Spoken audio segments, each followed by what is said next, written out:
or processual, yes. Please settle down, everyone.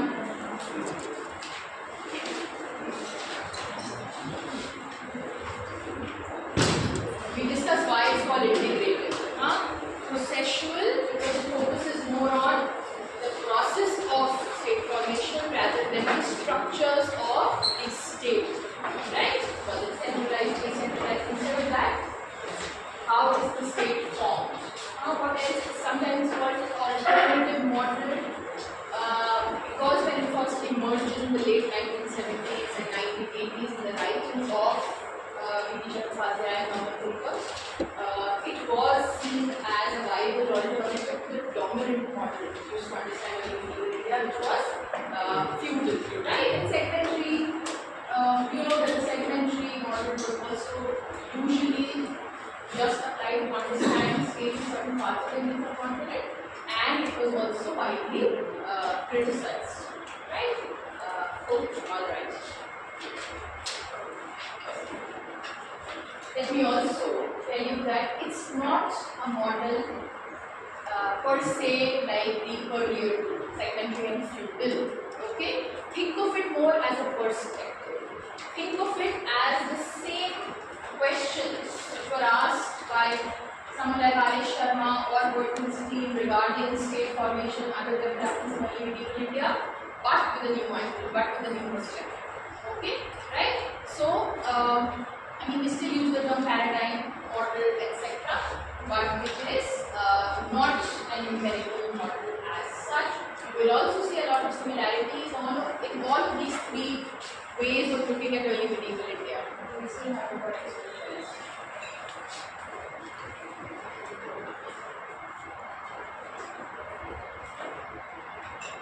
Okay, alright. So please write this down. Also, today is the class and we take notes.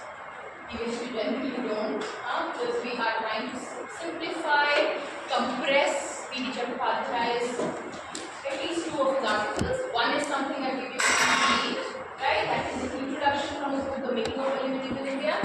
The other article is Political Processes and Structures of Political Early Medieval India, right? That is what I want you to read, but you will read it in your own time. It's slightly more dense, right? And then Herman Pulke's writings as well. So please write this down. According to this alternative theoretical framework, the early medieval period and the early medieval state was marked by integration. Yes. Is this your class? No. History. Gina's class.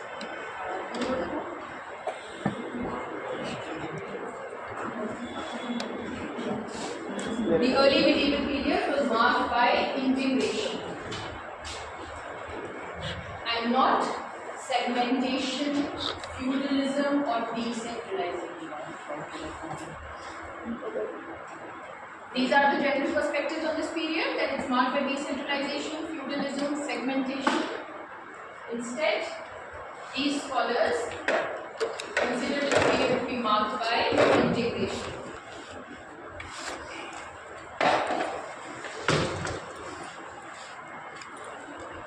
According to these scholars, integration. According to these scholars, there was an ongoing, continuous integration. The brackets right, political, social, cultural. According to these scholars, there was ongoing integration of all kinds. Political integration is happening, but also social, cultural, economic, starting at the locality and sub-regional levels.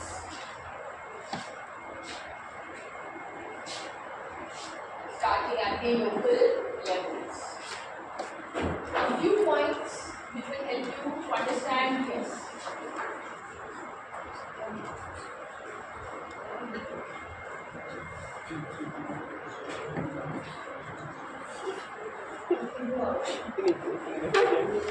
Once I am in the class, once the lecture is on, please refrain from entering or use the back gate, please, right? And the others, I ask you to leave a few seats empty for latecomers. it, right? There are some people that already started noticing this who are very late.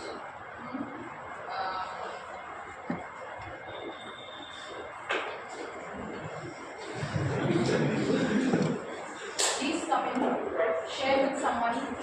I know it's not your fault that there are not enough seats. Please come. Come in, you have to share with someone now. I'm going to get a chair for that. Please don't disturb other classes. I'll try to sort this out. Others, please make space for your friends. These seats are meant for two, but they can be shared. Right? It's just a matter of not even an hour now. 40 minutes. Go there. Please keep this in mind. Be here on time, this is not in 8:30. Alright? I don't want to turn anyone away from my classes, but I will.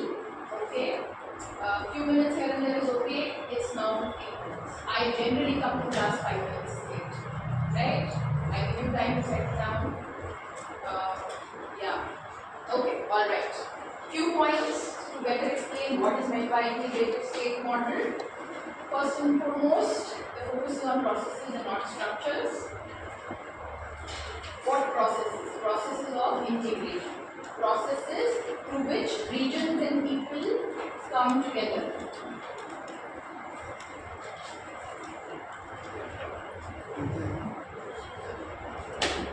Next, the integrated model does not look at state as a unitary, this is very important, as a unitary, highly centralized, largely monolithic entity. You know which models do that, right? There are certain ways of looking at states of political entities in this way, that they are heavily centralized, that the state is this kind of giant monolith which covers everything, right? The centralized model, Asiatic, is what, that sort of understanding, but even feudalism, because it believes that once that kind of entity breaks about, you have a feudal political formation. But from the beginning, these new set of scholars argue that the state is, and this was the change which was happening in social sciences generally.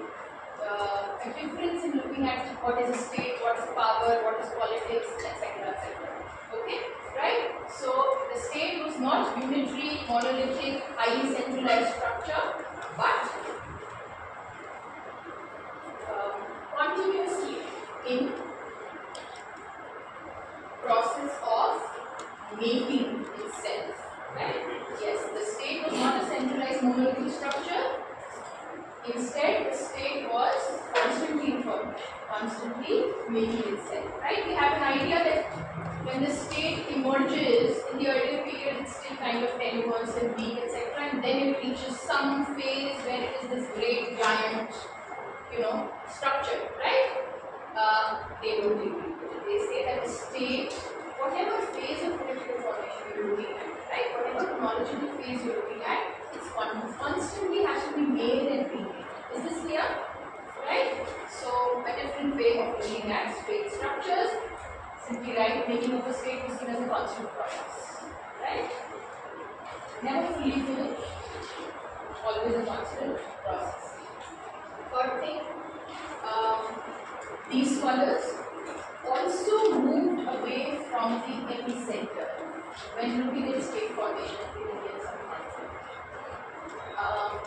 All the three I mentioned here are looking at areas which were not considered centers of political formation in the early, or great political formation in the early historical period. Is this clear? So you see a focus away from epicenter to the periphery. Right? So, B.T. Chattopadhyay's work is on the Rajputs, right? Think of many books on Jagannath, Buddhism, right? B.P. Saku similarly also goes to Eastern India, especially Buddhism, right? State formation here, and there are others. So, the integrated model moves away from epicentric view of early medieval. It looks at political formation not at the center but like I mentioned earlier, at the regional, local, peripheral levels.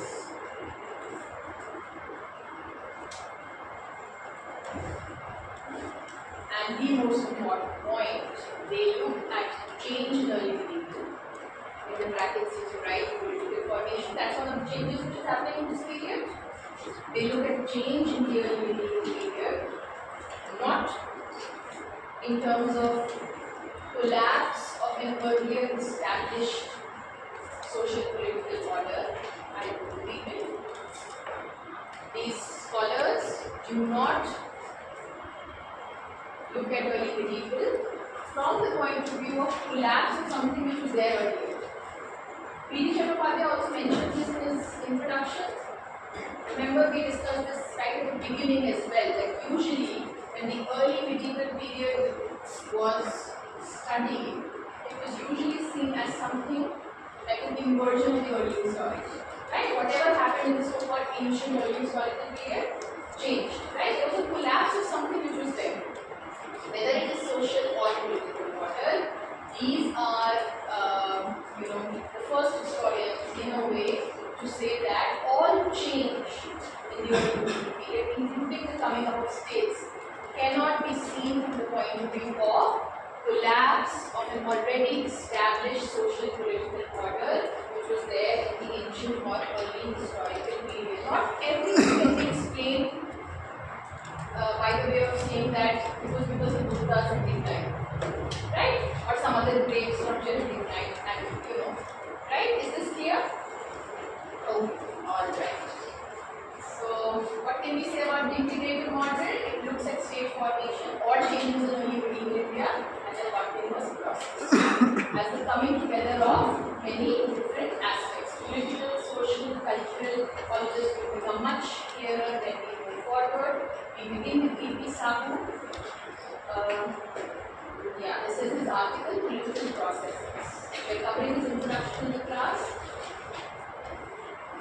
Like I said, at this juncture, there is no need to go into many details that you find in these articles and essays.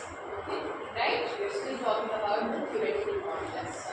Right? I know that you may find all those examples, right, which are given from different parts of the subcontinent confusing because we have never really focused on those materials or those regions in our classes, in our readings, right? We have some examples that we will cover in class, that's right. Otherwise, understand what these scholars are saying, largely related to state formation that you have said. Alright, so P.P. Sahu.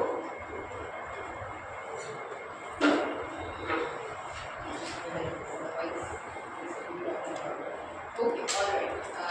His main argument challenges the conventional view of political development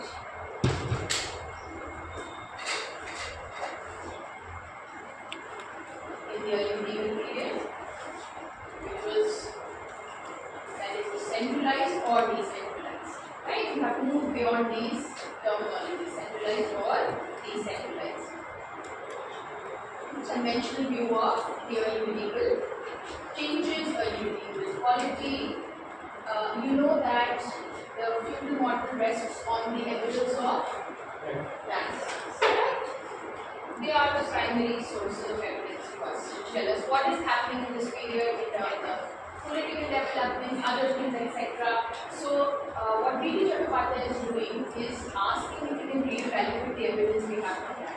It's not like he's digging up, or any of them are digging up or coming up with an entirely new set of sources, right? That rarely happens. Once in a blue moon you discover a hidden text, right? A new interpretation, a new institution or a new source of science entirely. Otherwise, it's a matter of interpretation, you know this, right? So, P.P. Sahu argues for a re-evaluation of land grant evidence from land grants. In the feudal hypothesis, land grants were seen as being crucial for the coming of feudal power, right? They were seen as a way in which centralized polities of the earlier period hand over some of their rights and responsibilities to the Samanta feudatory class. You remember this? You can write it in your own words. This is me explaining significance of land grants in the earlier model. What was it?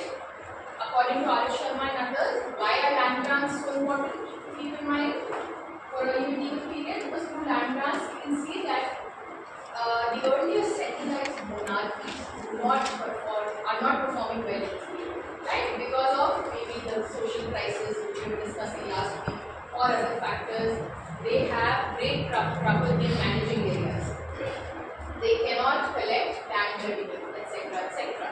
So what do? They hand over some of their responsibilities, which they were performing earlier as a centralized king or centralized state, to whom? To this class of intermediaries, the Samanta feudatory section, right? And this, when it's perpetuated year after year, and this creates what? A decentered society. What is comprehensive competence of centralized control as R.S. Sharma mentioned? So according to R.S. Sharma, at one point in time you have these highly centralized polities, right? Which were able to perform all of these functions through a centralized bureaucratic apparatus. But if you go by what B.P. Sahu and V.D. Chattopadhyay, etc., they say that states were never like that, right? So they don't believe that states are ever that centralized. Something like Mauryan state, even at the height of its power, was never this centralized. That is their argument. Okay? Alright. So that is what R.S. Sharma said. What does V.D. Chattopadhyay add? V.D. Chattopadhyay asks a very simple question which might have occurred to you also. Why would a king, right, even if he is feeling weak, particularly weak in the body, why would they give up more and more of their powers and responsibilities to someone else? Why would they, this is direct quote from this article, why would these centralized rulers of powers preside over the liquidation of their own resources and power? Right? Right? Couldn't they find other measures? Instead of giving up half of their responsibilities to the Samanta feudatory class, right? According to V.D. Chattopadhyay, there is a need to reevaluate the evidence from land grants. In his view, land grants were a mode of integration, not a mode of decentralization or feudalism.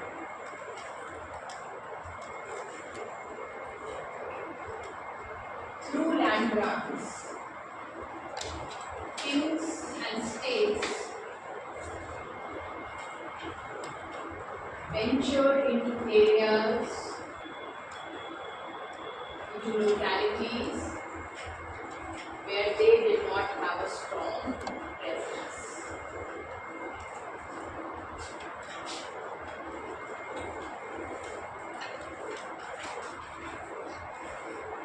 I'll explain what that is. What was I saying?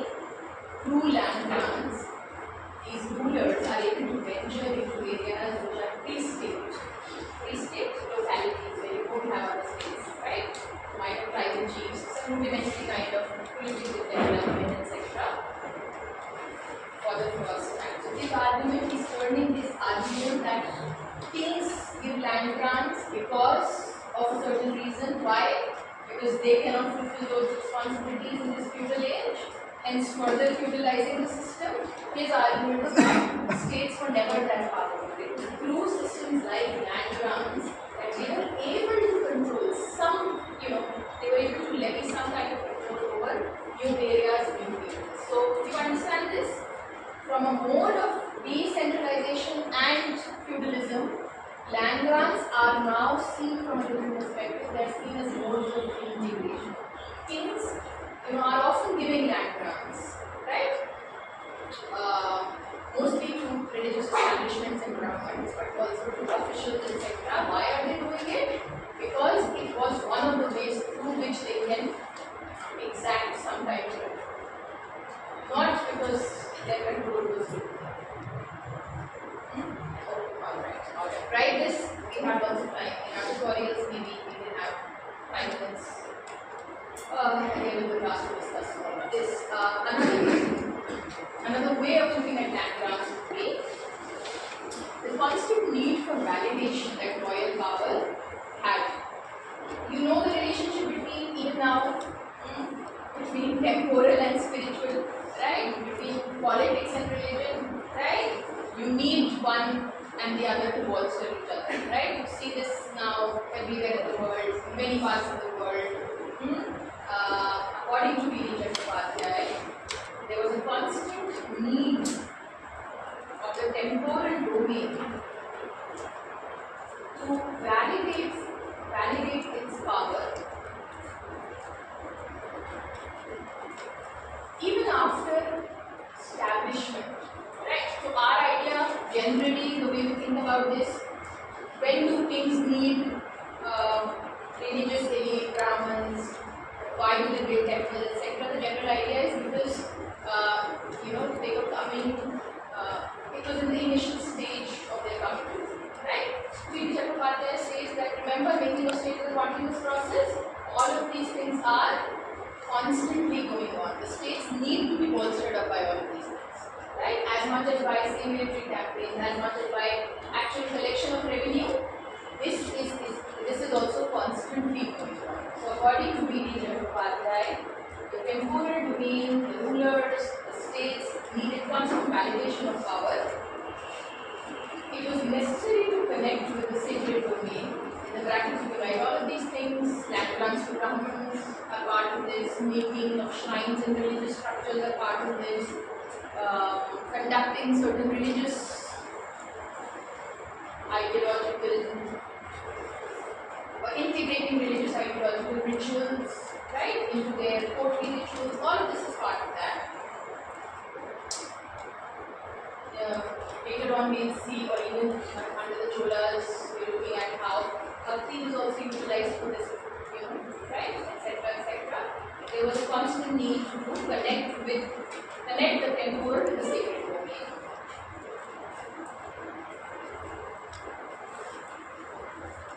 Hence, according to B.D. Chattopadhyay, in the early medieval period, a large number of land grants are given to Brahmins and religious establishments. Right? So his argument is that if you look at land grant evidence, a majority of them are still Devadanas and Brahmadev. Okay? Right? And there are also given to officials, etc. But according to him, most of them are given to religious establishment. Why is that? Because of this interdependence between the temporal and the sacred.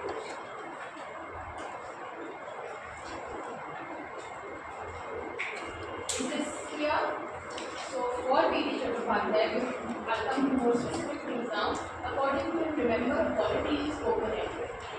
Right? States are continuous intelligence. Right? You can never talk of a state which is fully formed at the peak of its power, right? As this giant which controls everything.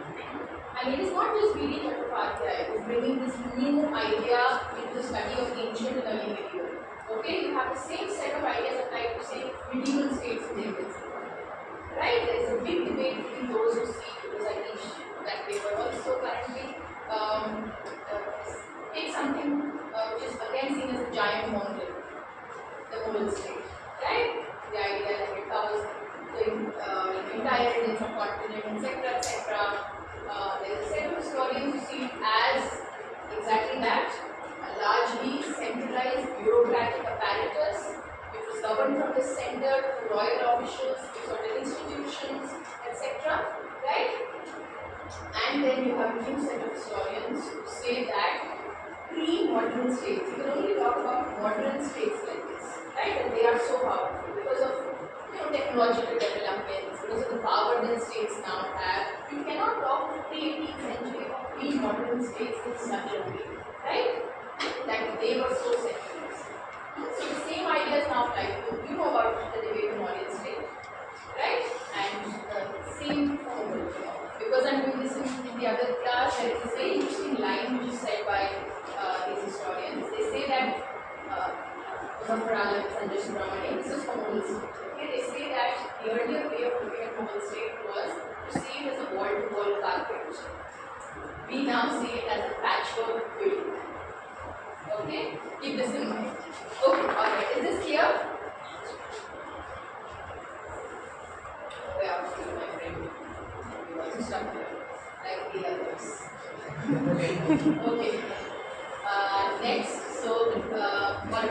clear how he looks at polity, how he looks at political formation in this period? According to V.D. Chattopadhyay, political formation is also a philosophy.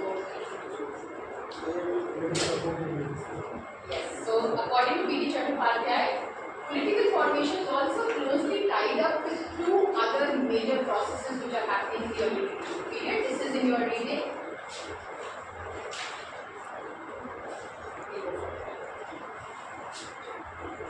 These are the three processes that VDC talks about in his introduction, those pages that you have. He says that if you look at Indian history, right, these three processes are happening throughout, right? Ever since settled state society is a thing, right? What are these three processes? One is obviously continuous state formation, great. Second is agrarian expansion and peasantization of tribes, and the third is religious and cultural integration or appropriation of cults. I'll explain quickly what these three mean, and then even if you haven't read this, you have time in the tutorials, read this and tell me what you mean. Okay? These three processes are interrelated and continuous according to V.D. Chattopadhyay. The first is state formation. He says that state formation was going on from much before, but from 6th century onwards, 5th, 6th century onwards, you see intense state formation at various local and regional levels. You know this already, right? In western, eastern, southern parts of the subcontinent, central India as well, you see local state formation. What does this mean? Coming up with new ruling lineages. Emergence of monarchical ideology based on Brahmanical norms. Write this and explain. This is the first point. Political or state formation. What is happening in the early medieval period? You know, at a faster pace, intense political formation at locality level, rise of the monarchical ideology based on Dharma Shastric or Brahmanical notions, where the king was seen as a very elevated figure, the king was seen as an avatar of the Lord himself, etc., etc. New ruling lineages emerging, all of these things. And obviously, the relationship that we were just talking about, the relationship between the sacred and the political, the sacred and the temporal, or methods of legitimation. This is happening. Second, continuous process which is happening right from a very, very early period in Indian history, agrarian expansion. Right? Agrarian expansion. The base of cultivation is expanding. Right? Areas which did not have settled agricultural cultivation was mostly inhabited by pastoralists or other such people is now also taking up agriculture. Right? It's because of various reasons. We are supposed to look at it in third in detail. So agrarian expansion coupled with peasantization of tribes.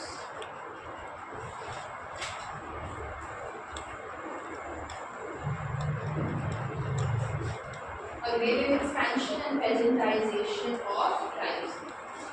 In large parts of the subcontinent, we have an extension of agrarian base, plus we see absorption of more and more tribal groups, indigenous tribal groups,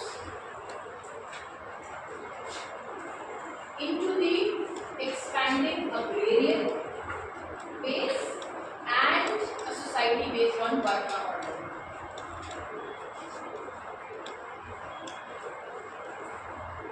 They are all related. In new areas, agriculture is reaching. You also have the extension of society based on Varna order. Right? You have slow, gradual harmonization which is also taking place in these areas. Is this clear? This is your point number 2.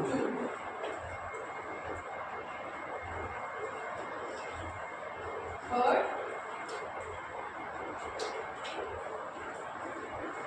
ideological and cultural integration. cult appropriation. Cult appropriation or ideological and cultural integration.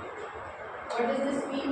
In these areas, along with the other processes, what else is happening? In these areas, we also see a constant process through which local cults, local god and goddesses, local practices and rituals were popular here, becoming part of a larger supra-local or supra-regional ideological and cultural domain. See, I use these terms because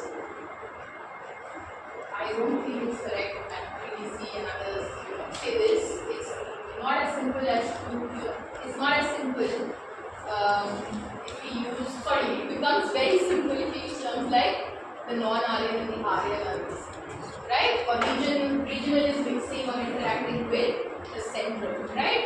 Because these terms carry certain connotations with it that we really try to avoid as we make history, right? So we find more complicated ways of saying this. What is happening in this period? That the practices, beliefs, cults, god and goddesses, which were popular at the local level, right? And he, gives you a lot of examples in this article itself. In his introduction, he talks about maybe you're already looking at it, maybe you're already looking at it in the context of the Tamil region, right? But let's take up and we can do Rajputs, we will also look at Orissa, that's Jagannath, right? The autonomous deity whose worship at Puri was the deity associated with local tribes here, including predominantly the Savara or Saura tribes, right? But the others also worshipped him. Over the course of the next, this is around 7th, 8th century, right? Over the course of the next 500-600 years or so, we see the region, the center, this local cultic center, becoming regionally important and then assuming all India importance, right? And then becoming part of the larger supra-regional, again, I can use terms like central or national or pan-Indian, but like I said, that again assumes a set of relationship of subordination, right? We have this idea that there was something which was already established in the center, right? At the simplest level, we call it kind of rules programming that was absorbing everything else, right? The process is slightly more complicated. I keep saying you rules later, but you know we will. Because right now we are only talking about theoretical ideas given to us by these scholars, people like integrated, and the rest of the syllabus is us trying to actually look at the evidence we have in the past period. Right? You might agree with it, you might not, but these are the ideas which are used by these historians to understand this kind of change. Right? And they are also saying that the change is not just happening in Feudalism, right? Or this development is not just happening in under the Cholas, right? It's happening in the past or something. That is why this period is assigned a particular name, right? Okay, is this clear? All these three? We continue discussing this in our tutorials, right? We have to cover common group at least in the remaining 10-12 minutes that we have, because his argument is also very interesting. He is part of this integrative model building, and he believes in continuous political coordination, along with agrarian expansion, along with peasantization of tribes, along with this kind of appropriation and integration which is happening at the ideological level. But and he says all these things are related to each other. Okay. Now, alright, we have to summarize. So please write this according to Caesar. You can see all of these processes happening in 3 phases, 3 chronological phases, which correspond often to 3 spatial zones in different parts of the Indian subcontinent as well. I'll repeat this. According to Varun Kulka, this is a period of continuous agrarian expansion and political coordination along with other things. He provides us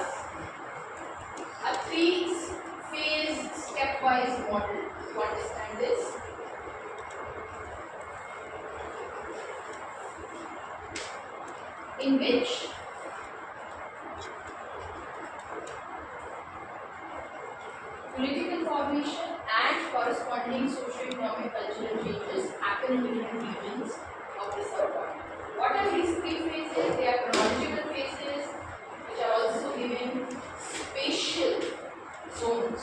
I'll explain. Then it will become clear. He says that in the first phase, where we see incipient state formation. Remember, his work is on Odisha, right? So that's what he's talking about. In the first phase, which is one of incipient state formation, we see a small lineage, chiefly rule or chiefly lineage, emerging from local or nuclear zones in different parts of the subcontinent. What kind of zones do you think they will be? Think of the nuclear zone of Cholas. What was it? Give me characteristics of it. Was it populous? Was it fertile? It was a Kaveri delta. Kaveri. Great. So it could be river plain. Sometimes it may be valleys also, fertile valleys, etc. Right? They were already populous. There was already a resource base present there. Right? Yeah, trade, agriculture, whatever. Right?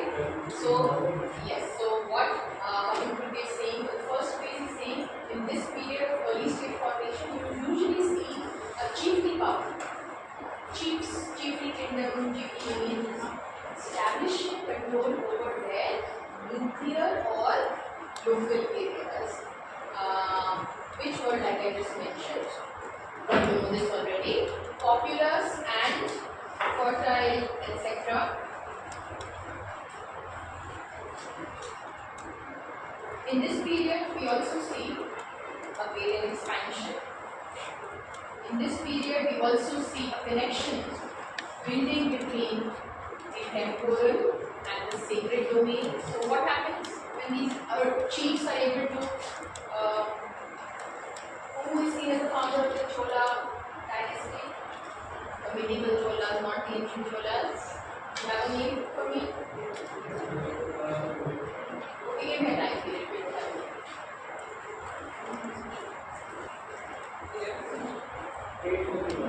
9th century is 840. It's 940. Vijaya. Okay. So who was he? I mean, there's a whole debate of who he was. We don't know feudatory of Pallavas or something else. Anyway, who was he? He was a chief, right?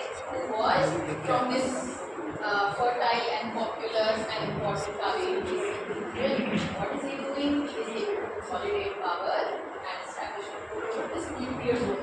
How is he doing it? By defeating, right, other chiefs, right? Also maybe by allying with them. Marital alliances also occur, other kind of political alliances, right? What else? Then also, building some kind of relationship with the religious elite, right? First year of some kind of great genealogy being assigned to the rulers right from this period itself, right? They were from the dynasty, the great kings were ruled from an earlier period, etc., etc. So you see, you also see invitation given to Brahmins to come and settle in this area from nearby areas, sometimes later on even from the north, etc. Is this clear? This is phase number 1 according to Abhipulke, where you see early state formation, rise of chiefly power in the core or nuclear areas, agrarian extension, and associations with the sacred domain, which were able to create a particular image of the sovereignty.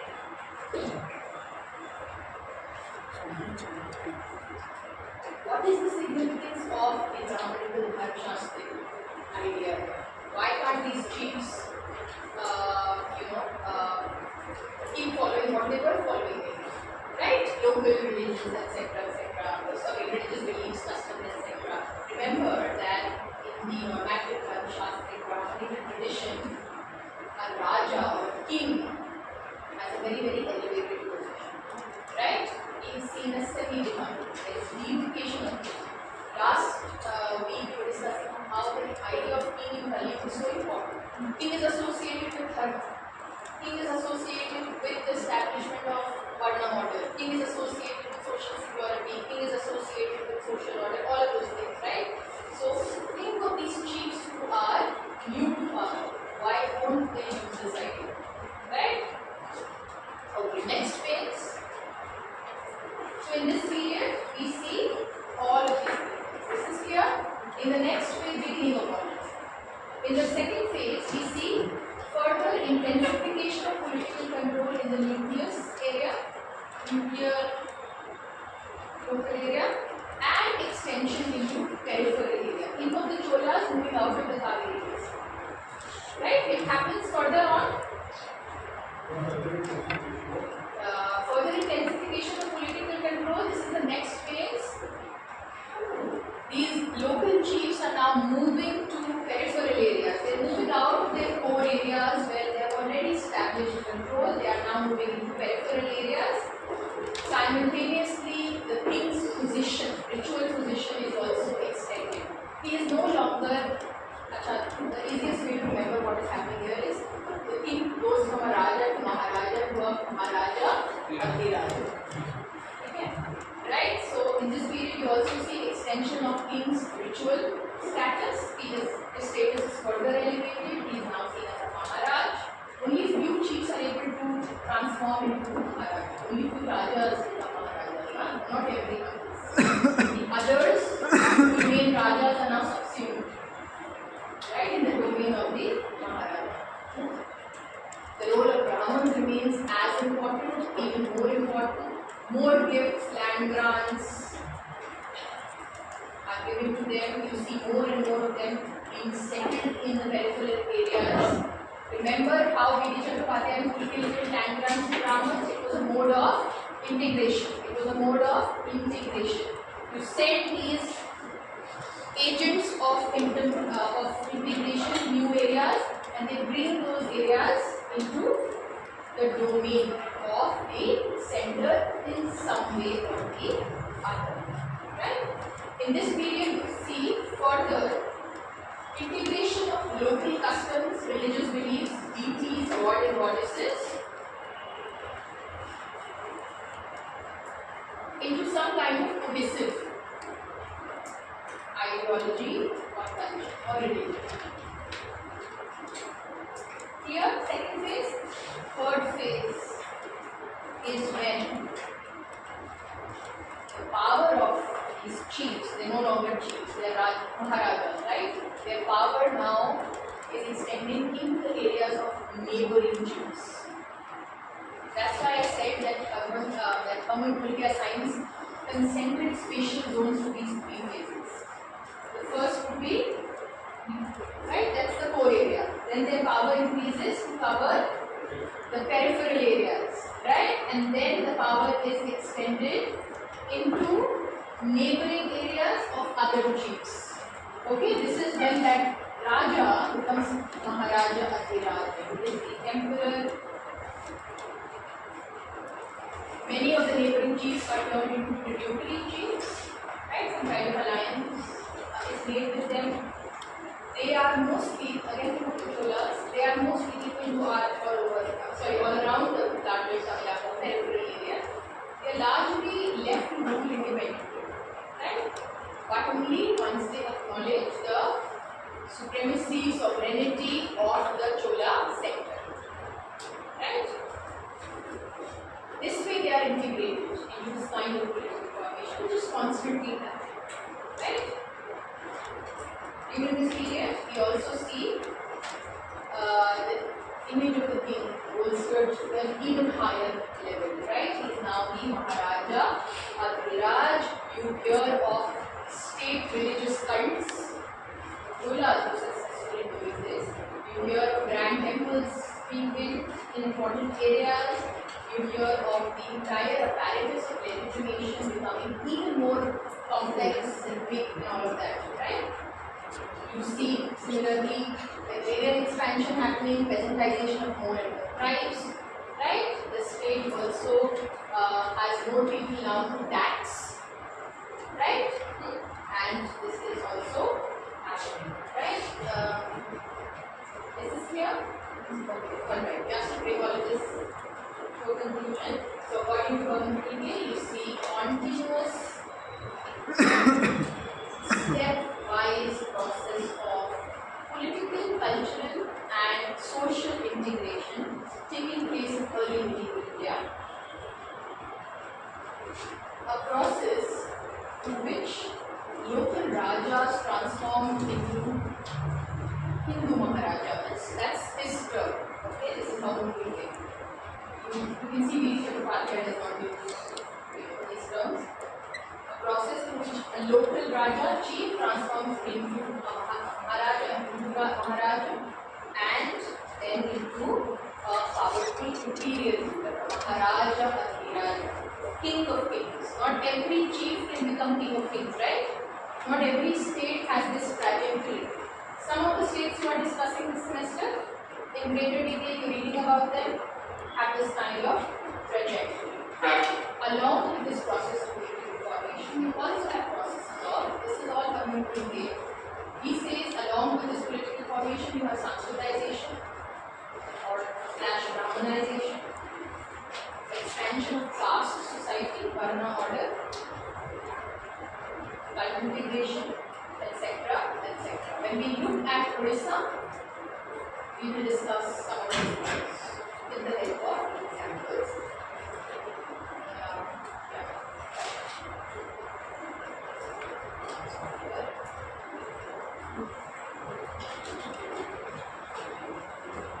Keep in mind when you're reading about this debate, we have gone into details, right?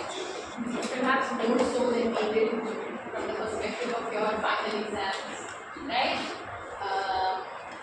There is some agreement, there is a sharp difference of opinion on certain things, like the significance of land grant. Nearly all of them believe that land grants are a primary meter to change, primary marker to change, right? It's just that they look at land grants in a different way, right?